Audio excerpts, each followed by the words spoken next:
Investor's Edge with Gary Kaltbaum. Straight talk about you and your money. Now from the BizTalk studios, here is Gary Kaltbaum.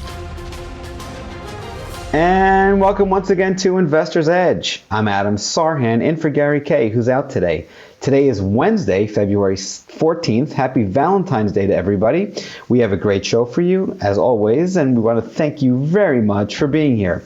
Before we dive into the show, as you know, this is a show about you and your money. All of the fun, interesting, and not so fun points in between. The idea here is to help keep you focused on what moves the needle. And just as a quick reminder, if you don't get this show in your city, you can go to GaryK.com. You can listen live or archive. We are live Monday through Friday, 6 to 7 p.m. Eastern. Also at GaryK.com, you can follow Gary on X or on Twitter by just clicking on the big button. You can also subscribe to Gary's morning notes sent to your inbox each and every day for free at no charge. And you also can email Gary, ask about his money management services, or join his premium stock market newsletter, which is convictionleaders.com.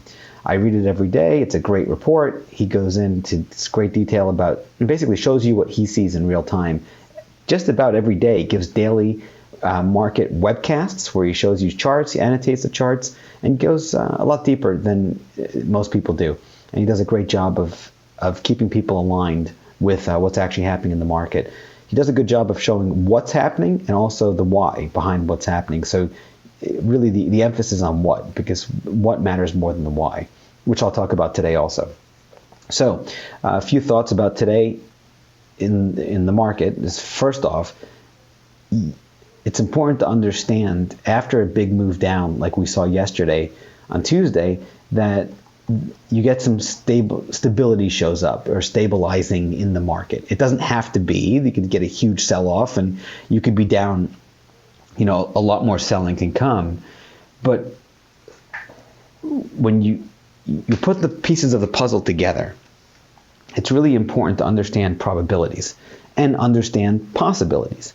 What I've learned after doing this for decades now, since the 90s, is that just about anything is possible in the market. Our job is to isolate and focus on what's probable. And then out of all those probabilities, find the highest probability events and then focus on those. Because when you do that, you kind of get into a certain rhythm with the market. You get in sync with the market. You get into the state of flow, whatever word you want to use to explain it. I don't know, and I'm not going to even attempt to go there because it's way, out of my area of expertise when it comes to all that energy and all that stuff, the frequency and blah, blah, blah. It's just all I can tell you the experience of it. And it's really interesting on multiple levels that you start seeing certain patterns repeat themselves over and over and over again. Why? Because it's human nature on display. So Gary has a great line. He goes, when you look at the market, you look at charts, and you study it so much, these patterns, he says it's kind of like looking through a familiar, a photo album, and you start seeing some familiar faces. And he's so right. So coming into this week, the market was very extended. And by extended, I'll talk about that too, because that's important to understand what it means. It's due for a pullback. Think of a traffic light. When you drive, after every green light, you get what? You get a red light. And after every red light, you get a green light. Well, in the market, green lights are big moves up, and red lights are big moves down. That's it. So the probability of a correction or a pullback increases significantly after you have a big move up. It's just the way the market works. It's another, Ray Dalio, the biggest hedge fund manager alive today, has a book called Principles. It's a great book. I'm not affiliated with any way, shape, or form. It's just a great book.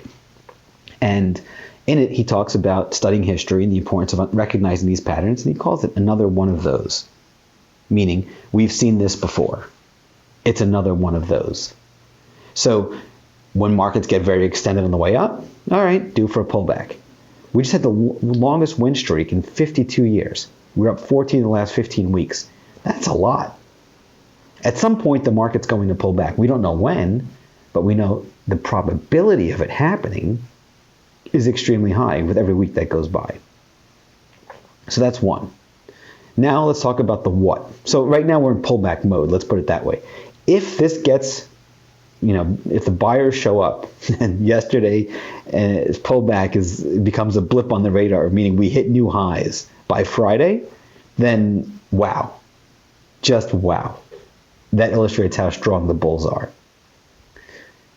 I guess, I don't know for sure, nobody knows what's going to happen in the market with 100% expertise, but I wouldn't be surprised at all to see some consolidation, some backing and filling, some just, digestion, whatever word you want to use to describe a pullback at some point in the near future, if not right now.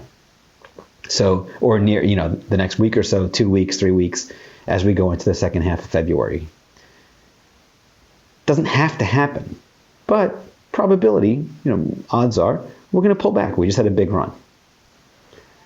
Doesn't have to happen, but again, probability. So when you understand that and you come into it with that type of a mindset, you're not caught off guard when those pullbacks happen because you expect them to happen. Like Dalio says, it's another one of those. Gary talks about it. Familiar faces. We've seen this before. So that's one. Second big point that I want to share with you. The what versus the why. And you know me, when I filled in for Gary several times, and I like to go 30,000 view foot and speak about timeless lessons that you can apply to the market. And Gary does a great job of the day in, day out with, telling you what's happening in the market. For me, is I want to go and give you timeless stuff that you can use, because I'm not on here often. He's on here often, so he can do that. I don't have that luxury with this show. So I try to go as wide as possible and give you some nuggets that can help you during, on your investment journey and trading journey to help you become better and more informed, make better decisions, so on and so forth. So that's why I do this, where I go wider on purpose, because it's meant I'm not here often. And when I am, I'd like to share some timeless lessons I've learned to help you. So the what versus the why.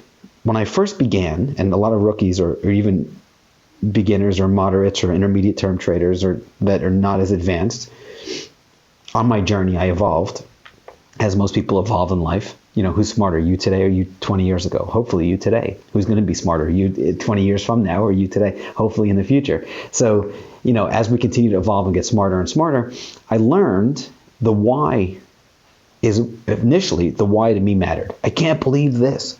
Why is that happening? Why? I just had almost like a stubborn, I don't even know how to explain it. I just had this, I just need to know why. Why are we up? Why are we down? Why? Read the news, read it. And when I realized, and I now start sometimes, writing these articles, I'm a contributor at Forbes, and I, Zero Hedge picks up my stuff on Zero Hedge and so on and so forth. And I realized, I'm like, wow, it's the what that matters. Why? Because here's the word why. What shows up on your statement? The price. The difference between where you enter and where the last price is, or where you exit, that determines whether or not you make money or lose money. Not the why, not because it was inflation or, the jobs report or the earnings report or what. Only thing that shows up on your statement, to my knowledge, on any statement, any brokerage statement I've ever seen, and I've been in the business since the 90s, it's price. And that's why it's so important to focus on the what. What actually is happening? Now, there's a million reasons why. There's one reason why. There's zero reasons why. It doesn't matter. The what is what matters. Now, sure, Adam, is it, affirmative statement, the why doesn't matter? Sure, you want to pay attention to the why and intellectually understand it, and sure, go for it. Scratch that itch, no problem. But the what matters more than the why. Let me word it that way. It's probably a better way of wording it. What actually happens in the market, that matters because that shows up on your statement. And that determines whether or not you make money or lose money, whether you win or lose business. So let's talk about the what. Price. That shows up. Now, yesterday we had the CPI data. Gary did a great job covering it for you. The inflation report was higher than expected. The expectation in the market, I'm going to talk about that too, versus what actually happens. It was an expectation breaker. If you look at the inflation report by itself, sure, it was a little bit higher than expected, but it wasn't anything crazy to the point where you have such a big reaction. But what changed? The change was the Fed coming into this big rally we've had for the last 15 weeks now, or 16 weeks, is because the expectation was, the market was expecting the Fed to slash rates in 2024. I had my reservations. I didn't think that was going to happen, but the market's opinion matters, not mine. Okay, great. So the market was expecting multiple aggressive rate cuts this year, just the Fed to slash rates. Well, guess what? That's not happening. So instead, you get the expectation breaker. And the Fed told us last time, hey, we're not going to cut in March. Now, maybe not in May. Go out to June. So that's the big change. Oh. Up next, we're going to talk a lot more. We've got some more timeless lessons, some sector stocks, and a whole lot more. I'm Adam Sarhan. This is the one and only Investor's Edge.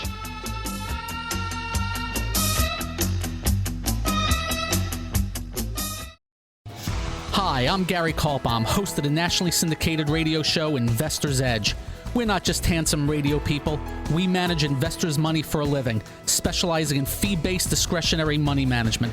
No big commissions, just a fee on the assets that's managed. We also provide a full range of personalized services, including retirement planning, fixed income, and educational needs, all to assist you in achieving your financial goals.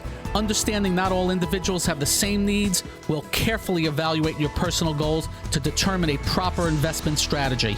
If your current approach to investing is not getting you to where you would like to be, call us to make an appointment for a complimentary portfolio review. The number to call is 888-422-5559. That's 888-422-5559. That's 888-422-5559. Investment advisory services offered through Kaltbaum Capital Management. It's time to switch on the integrator units and get the brain cells working. You're listening to Hey, this promises to be fun. Investor's Edge The last bastion of quality programming. with Gary Kaltbaum. It doesn't get better than this.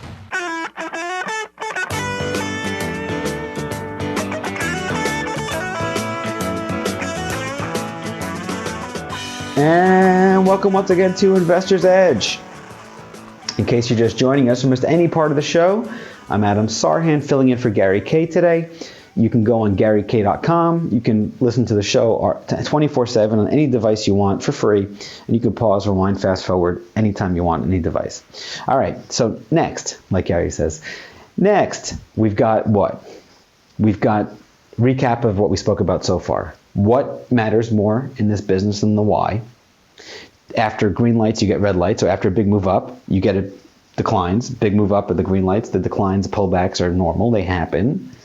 Those are the red lights. And then after the red light, you get another green light. Just typically how it works, especially in uptrends. So, okay.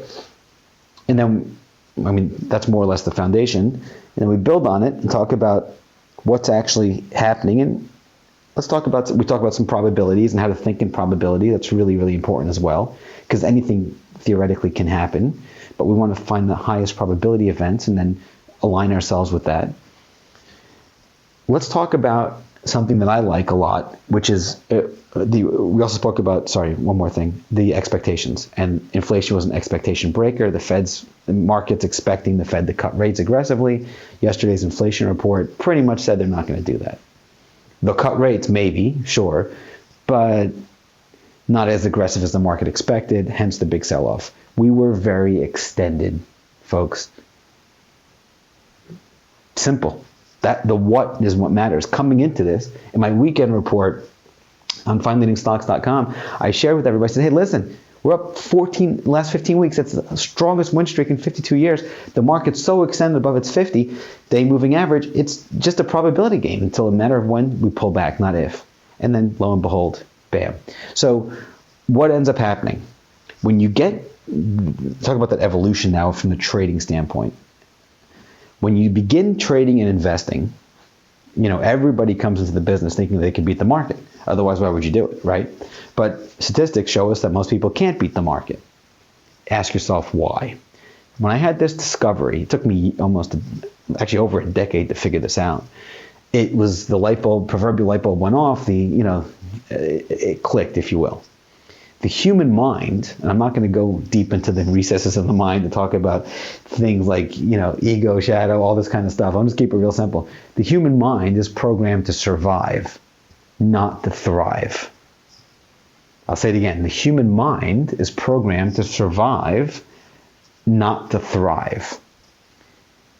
Meaning, you have the conscious mind, the unconscious mind, or subconscious, however you want to word it, and you've got, I know I should be doing X. Let's use sit-ups because everybody can relate to that. I know Adam, myself, I can speak for myself, I want to do more sit-ups.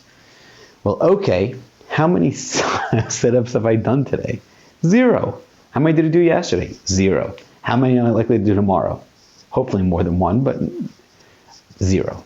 So how am I possibly, in my heart of hearts, I know I want to do them, but what action or actions am I taking to actually do those sit-ups?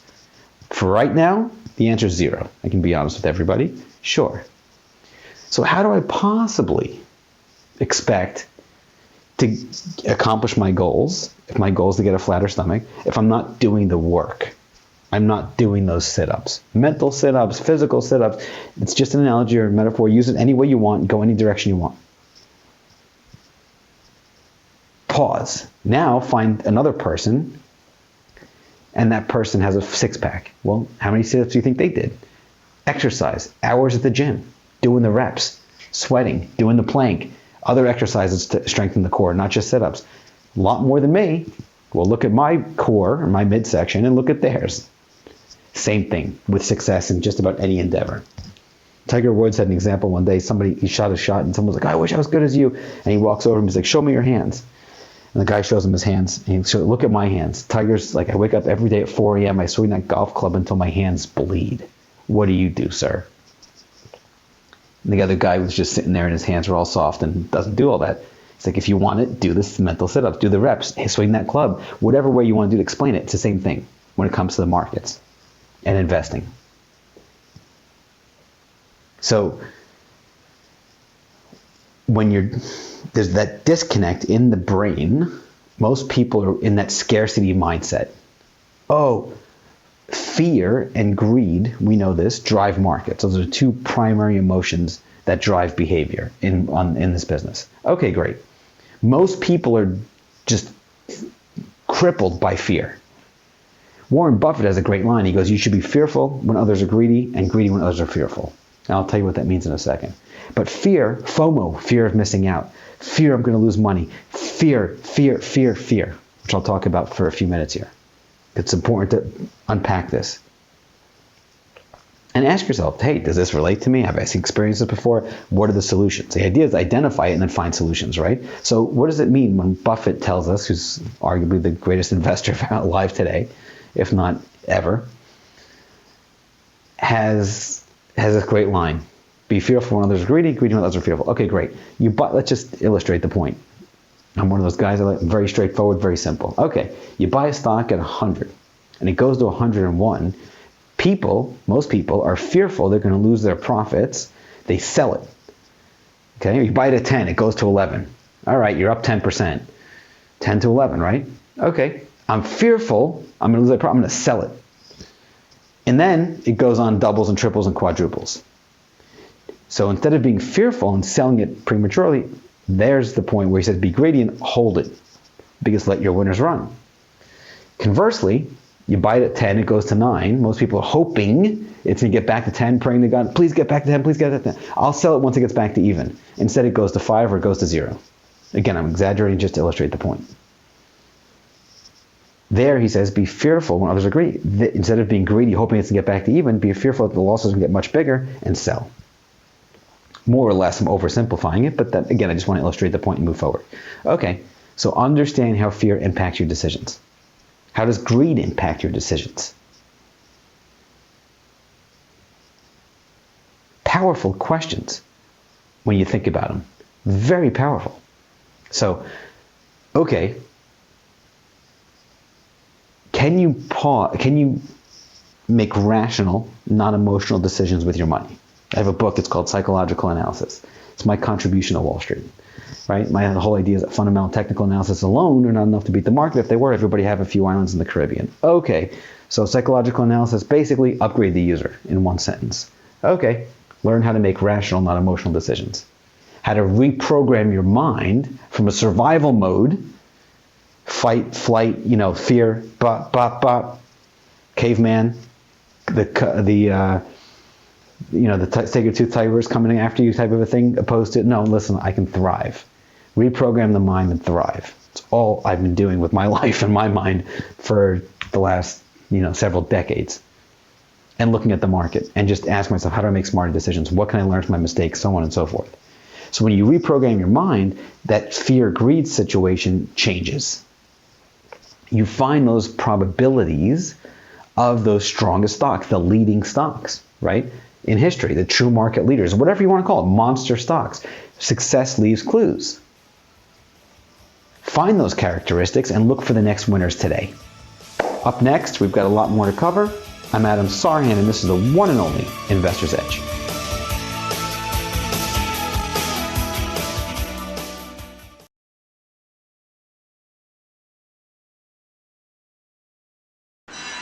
You're listening to America is talking. Investor's Edge. He's got to be pleased with that. The crowd is just on its feet here. He's a Cinderella boy. With Gary Kaltbaum. Comes highly recommended. You're going to feel better if you talk to him. And welcome once again to Investor's Edge. In case you're just joining us, I'm Adam Sarhan, in for Gary K, who's out today.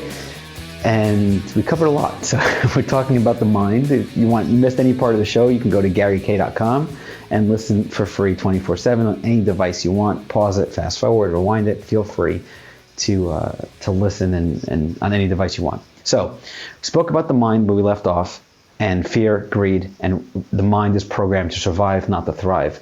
Successful people are the ones that are able to reprogram their mind, so to speak, and do the work, do those sit-ups that most other people don't want to do in any endeavor, right? Could be physically, could be the guy who goes to the gym and works out, and Adam's not going to the gym, therefore the guy who goes to the gym is going to get better results. Sure. Just because the guy goes to the gym doesn't mean he's going to have better results than other guys that go to the gym, but at least you'll have better results most likely than the guy who doesn't go to the gym. So same thing with the market, same thing with the analysis, same thing with the homework, right? So in it, there's lots of ways to go here. So when you ask yourself, first off, let me talk about myself, because that's easier for me to do my progression and share with you my story. So as I learned how to invest and trade, very early on, I knew I don't know.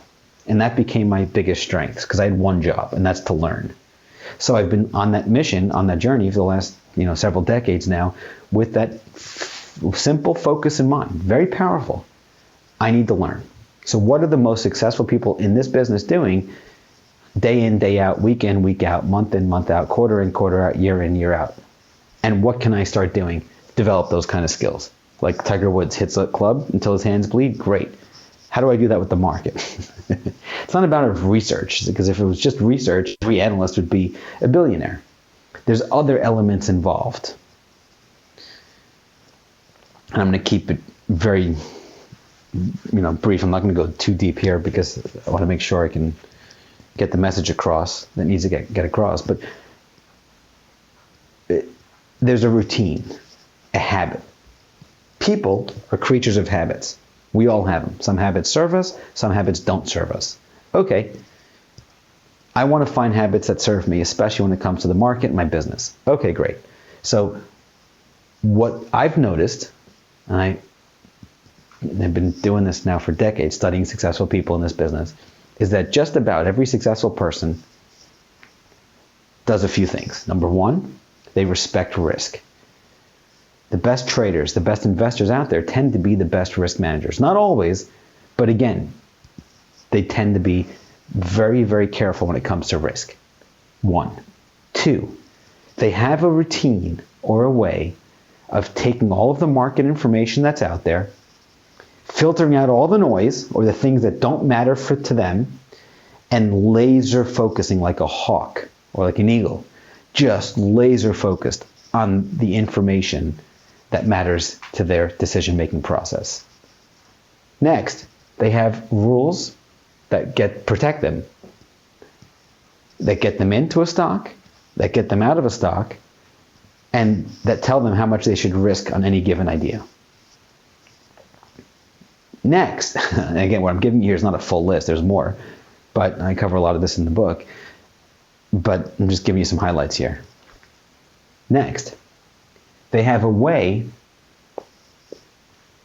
of taking the information from the market and then putting it, basically coming out with some kind of a way to make it useful for them. And everybody's different.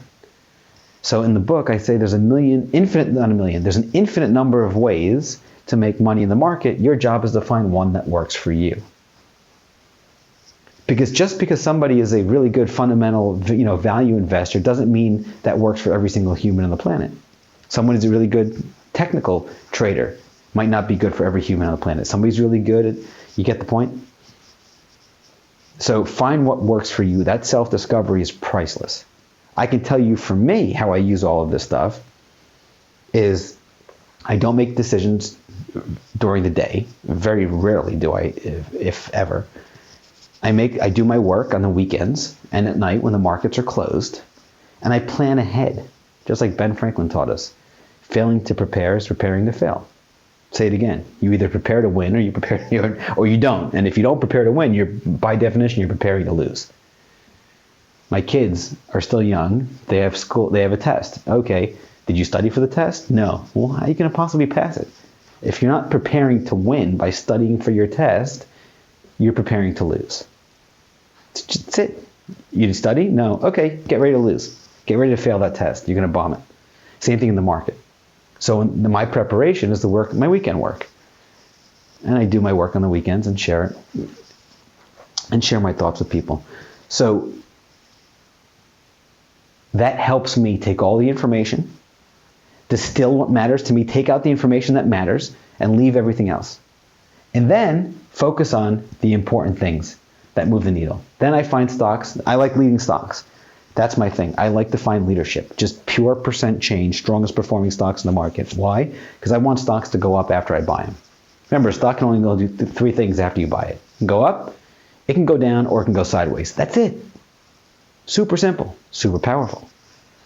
So buying stocks that are just up doesn't necessarily work because it have overhead resistance, lots of other considerations. But when I can focus on leading stocks in the market, and then buy them at the right time, breaking out of bases or coming up off of support or early entry points or whatever the case may be, that greatly increases the odds of success. Just like my kids, again, here, they've got my son, he's got a multiple choice question, 7 years old, second grade. Okay, great. Hey, 5 plus 5, I'm exaggerating here, we're just creating this question. 5 plus 5 is 10, right? But the question says 5 plus 5, and it gives you 4 answers. 1, 2, 3, and 10. Well, 1, 2, and 3 are physically not possible because 5 plus 5 is higher than 5. So, okay, the answer must be 10. Eliminate the noise. That is so incredibly powerful. I'm not buying stocks that are making 52-week lows. It's just not even something I'm considering. It doesn't work for me. Someone else can do it, God bless them. For me, that doesn't work. I want stocks near new highs, at new highs, all-time highs, off of support, so on and so forth. Coming out of bases, in bases, clear areas that I can see and use for entries and exits. And then plan ahead. But that's my process. That works for me. I can identify my risk. I can identify my entries. And when there's nothing to do, there's nothing to do. I don't force it. I've learned the hard way. Over trading and forcing a trade, imposing my will in the market is just a losing trade. It's a losing proposition. So, create a system that works for you. That's what I can share because that's what just about every successful investor that I've ever studied, I've ever met, I've ever read, I've ever interacted with has an approach, has a process. And I help people create that process. It's really powerful. And that transformation on the other side is just, it's fantastic. Gary's process is fantastic. And I learned a lot of this, if not all of this stuff. I give Gary the credit. Absolutely fantastic. I started listening to him on radio, AM radio, way back when I was in college. I was like, whoa, this guy gets it. And I was hooked ever since. So the guy gets it. His process, he's on it. And what works for him, great. ConvictionLeaders.com. Great. Go take a free trial. Check it out. It's great. So we're in a situation where it's important to do those mental sit-ups, create a process for yourself that works, that you can apply, and then the consistency of it.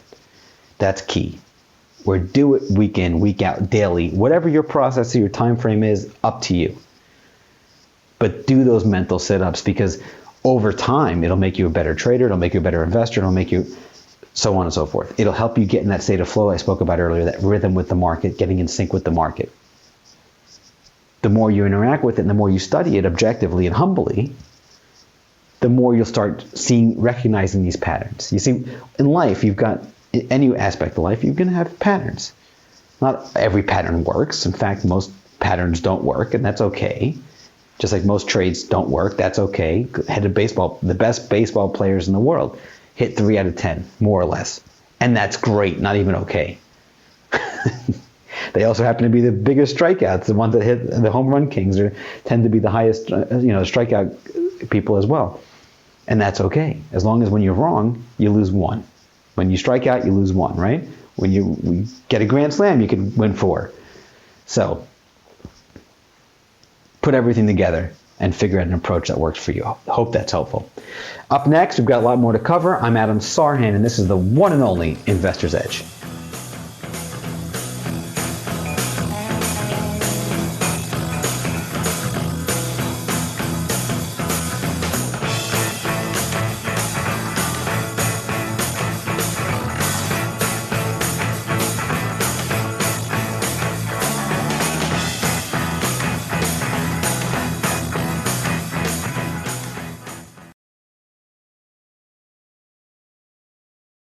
You're listening to... What are we waiting for? Well, what are you waiting for? 1, 2, ready, go. Action! Investor's Edge with Gary Kaltbaum.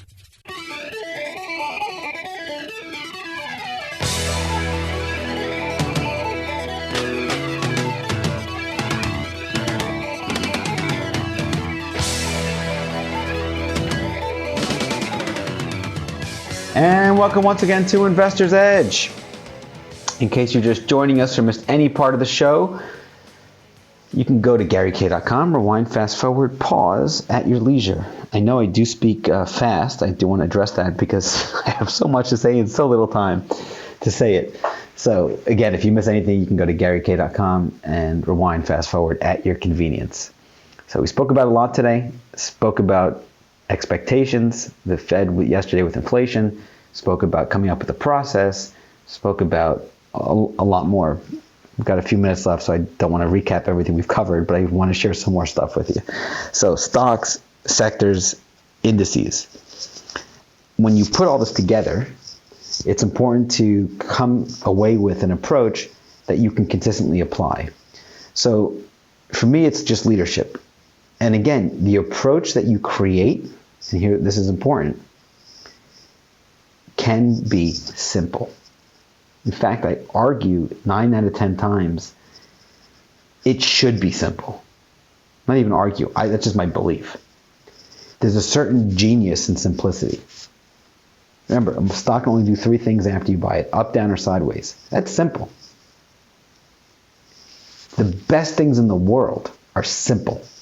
Google.com, there's nothing on the page except for a search bar. That's simple. Now, I'm not saying simple is dumb or stupid or any other word you want. No, it's the exact opposite. There's a certain elegance, a certain genius in simplicity. People's minds, the survival side of the minds that we spoke about, people's minds are programmed to survive, not to thrive. The reptile brain, or whatever word you want to use, unconscious mind, wants to overcomplicate things. Oh, it can't be that simple. I need to go ahead and, blah, blah, blah, blah, blah, blah, blah. Exact opposite. The most successful people out there have a very simple and very powerful approach. And I recommend, strongly urge, how any word you want to use, everyone listening to do the same thing when they come up with theirs. You want to come up with a complicated one and it works for you? God bless you. Do it. But just start simple. If you can do it simple, then you can. If you want to keep going, by all means. But you don't have to complicate it.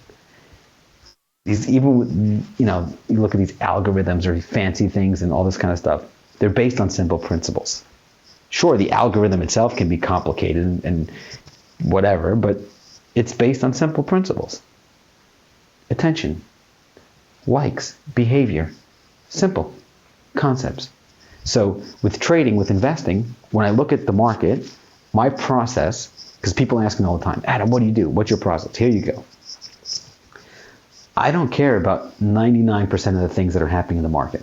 In fact, there's an 80-20 rule, the palatable principle thing, where 80% of the things that you do don't matter, 20% really moves the needle. I take it a little bit further. I talk about this in the book.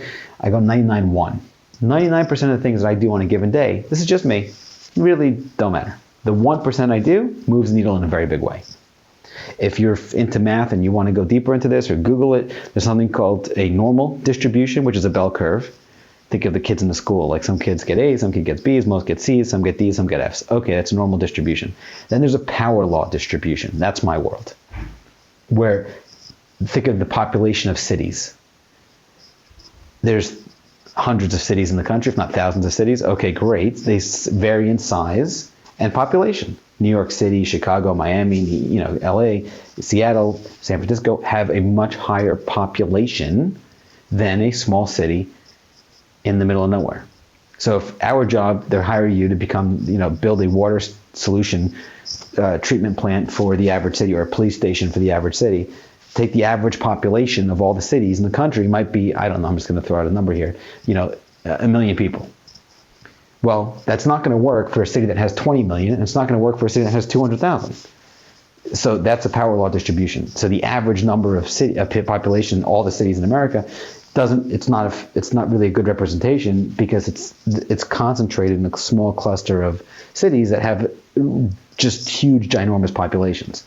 So the power law in business, it's the same thing. So think of like the online video games, Roblox, RBLX, okay, or Candy Crush. They have the power law distribution versus a McDonald's, which tends to have a normal distribution. The average customer goes into McDonald's isn't going to spend $10,000. They're going to buy hamburger, cheeseburger, maybe 4 or 5 of those meals. Okay, great. Or 4 or 5 people are with them. Maybe 10 people are with them, a party of 20, birthday party, whatever. That's fine. But you're not going to have somebody go in there and spend $1 million at McDonald's. Most likely, at least, it's not going to happen. Game like Roblox or Candy Crush or those kind of business models, those are built by definition for the super user. You're going to have, I think it's 90% or 95% of the users can be free or can barely spend any money. And 5 or 6, or maybe let's just say simple math, 90-10, 10% of the users spend the bulk of the money. And that's okay. That works for that business model. That's the power law distribution in action. So for me, I'm looking for the power law when it comes to my stocks. I want to find the strongest stocks in the market, strongest sectors, at any given time, and that changes. Sometimes semiconductors are leading like right now. Sometimes you have biotechs lead like back in 2014 and 15, and ebbs and flows. But my goal, laser hawk, focus on leadership and be agnostic. Go in there with no biases. Hey, whatever's leading, that's great. Let's get aligned with the leadership. Stay in harmony. Instead of the word harmony, I have a play on that. It's called harmony with the market. And when those areas stop working, they stop leading, some other area leads, great. I'll move to that area. But stay focused on leadership and understand pullbacks are normal. And most of the time, healthy. Now, in the pullback, like we could be in now, yeah, sure, it's bumpy. Sure, it feels bad. Sure, it's painful. If you're staring at every single tick. But if you have your stops and you respect risk, and you know where you're going to enter, you know where you're going to exit before the week even starts, then hey, it's another one of those. And in hindsight, most pullbacks offer another chance to get in. I was interviewed on Fox Business years ago. Liz Clayman asked me, she goes, Adam, you have a great way of buying pullbacks or buying the dip. You don't buy the dip. I said, no, I don't. She goes, what do? I said, I buy the bounce after the dip. I welcome these pullbacks. In my early days, I was scared of them. I was like, oh no, the market's going to pull back. I'm going to lose some money. Now, after gone through decades of these pullbacks, and most of the time those pullbacks are short-lived, and they resolve themselves and go higher, guess what? I embrace it with two arms, especially in uptrends like we're in now. So take everything, put it together. Hopefully this has been helpful for you. Thank you, everybody, for being here. This is the one and only Investor's Edge. This has been Investor's Edge with Gary Kaltbaum on BizTalk. To listen to past episodes or to get in contact with Gary, go to GaryK.com. That's GaryK.com.